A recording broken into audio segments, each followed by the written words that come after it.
It happened to me, and I never thought it would, but I was trapped watching my weight creep right back up to where it was when I started trying to actually lose fat. I narrowly escaped, but I want you to avoid that same fate. You're not gonna be that person. By the end of this video, you're gonna know exactly what you need to do to make that a reality.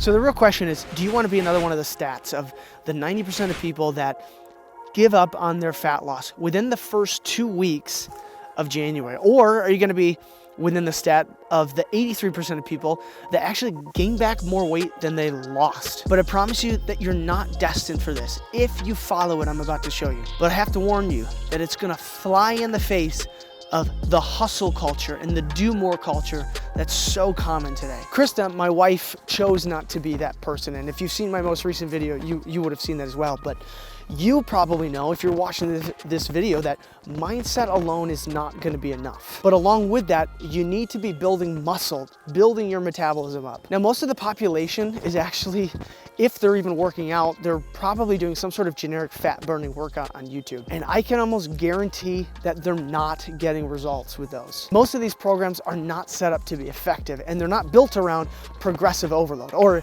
as I like to call it, proverload. Do you get it? Do you see what I did there? Proverload. So I know if you've seen any of my videos, you've probably heard me talking about this, but for those of you that don't, let me explain. In order to lose fat, we've got to build more muscle. In order to build more muscle, you've got to create micro tears within your muscle. Now, in order to create those micro tears, the best way of doing that is by challenging your body through resistance training a little bit more each week, so that you're actually sending a stimulus and giving your body the signal to build back more and better. So don't overcomplicate it. Just follow these simple things. Every week, just be trying to lift to the point at which your form starts to break down. Now, every week, also just be trying to improve your form, and then try to slow down the repetition. Add a pause in the middle of the repetition. Then try adding 1 rep to one of your sets. And after all of that has been done, then what I want you to do is try adding a little weight. But remember though, that in order to do this, you actually need to be writing down your workouts, whether it's on paper, on a spreadsheet, or if you're using an app, so that you know what you did last week. So recently I was talking with someone who was adamant about this, not writing down the workouts, and that it's not gonna affect them, that is fine. And time after time, if you're lost, you can look and you will find me. Time after time. I'm sorry, I couldn't help myself. But time and time again, I've had this conversation, and I myself was in the same shoes, telling myself every week, I don't need to write it down. I know what I did last week, I'll be fine, I'll be able to do more. But then I would find myself wondering why I was stuck, and so many people that I've talked to wondering the same thing. You wonder why you're not making results. You gotta be writing it down. What you guys doing? They got work to do. Lots going on. I've got other adventures in the forest here. Oh dear. Now, maybe that's not you. Maybe you are actually building muscle and losing fat. But here is where even the most ambitious lifter can still fail. Now, there are 2 roads that are gonna lead you down into this trap. But to explain them, let me show you what I went through and how I barely escaped. Years ago, when I first started my lifting program, I was super excited, took it very seriously. I was excited and ambitious about getting real results because I finally knew what I needed to do. And so I started off real strong. I was hitting all my 5 to 6 workouts a week. I was eating good, eating enough protein, really dialed in. But then life happened.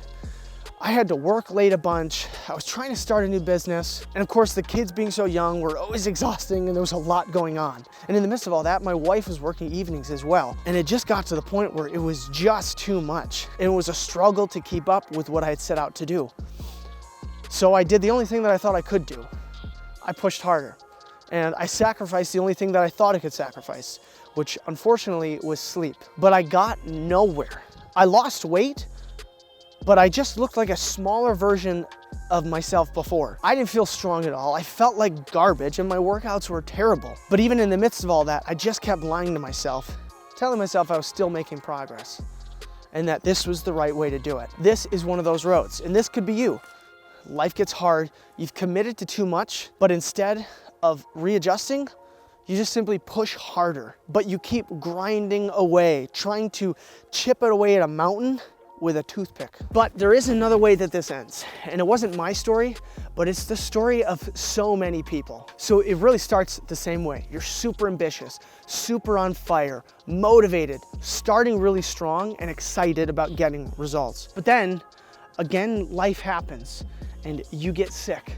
You've got to work late a bunch. The kids have a ton of events one week and you're just exhausted. But instead of pushing harder, you pull back just a bit. Start missing some workouts. You start eating out a little bit more just because you feel like you don't have enough time to meal prep or even eat healthy. And then you honestly just get burned out. It's just too much, but it seems like it's the only way. So you give up and you decide that things are just too busy and too chaotic right now. And at some point in the future, when things slow down, you'll try again. But what if I told you there's another way that truthfully is the only way? If I asked you to commit to training just 1 day a week, what would you say? I think most people would probably be like, absolutely, yes, I can do that. I could do 1 day a week. What if I asked you if you could train 2 days a week? Probably most people, again, would still be saying, yeah, I could do 2 days a week. All right, now what if I asked you 3 days?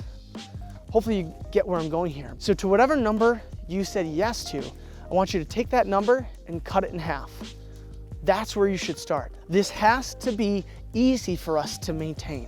So start small. We have to build small habits, small wins, making this easy for ourselves to maintain. And as you start with one small habit, adding one small habit at a time, it's gonna build an insane amount of momentum that cannot be stopped. But the momentum is where most people actually slip up. So if it feels like it's too little, that's perfect. That's where I want you to be. That's where the magic actually happens. Because you gotta be honest with yourself about what you're trying to do. Do you really want this only for a moment?